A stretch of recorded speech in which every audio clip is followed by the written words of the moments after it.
Usa ka flash report, Spider-Man nag-helmet, naghatod og siopaw sa usa ka estudyante, uhak sa kalami.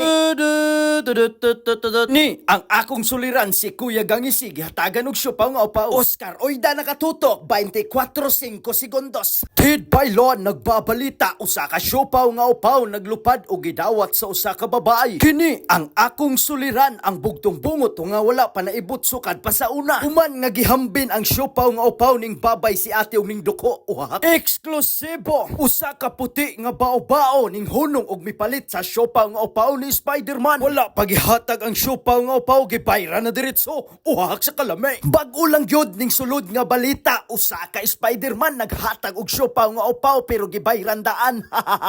Og wala pa gyud na kontento si Spider-Man, gibalikan kini og gisupot-suputan. Karon lang gyud ta mga higala nakakitag Spider-Man nga nag-TikTok sa kadalanan. Usa ka babae nag-viral human kini nahagip sa kamera ni Spider-Man samtang nag-TikTok siya sa kadalanan. Unod, bukog, unod mao kini ang istorya sa usa ka dagway sa bata nga nag-shade. Man kini nakadawat og grabe kadaghan nga siopaw pero giorder nila daan.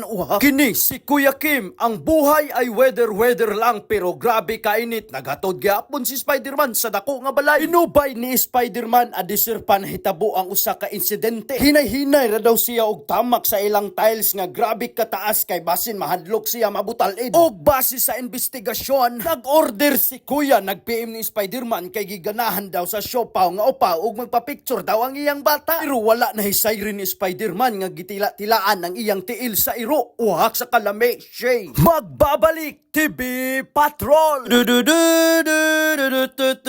Spider-Man nagluwas og usa ka bata sa lungsod sa Pintuyan pero nahadlok paghatag sa siopaw nga upaw. Ninggakus kini sa iyang inahan og si Spider-Man gipugos ang kamot paghatag aron laman makakaon sa siopaw nga upaw. Og sa wala damha, Spider-Man gitawag sa usa ka nanay para magpa-picture ang iyang bata. Uhak sa kalami, Shay. Babalita, Spider-Man.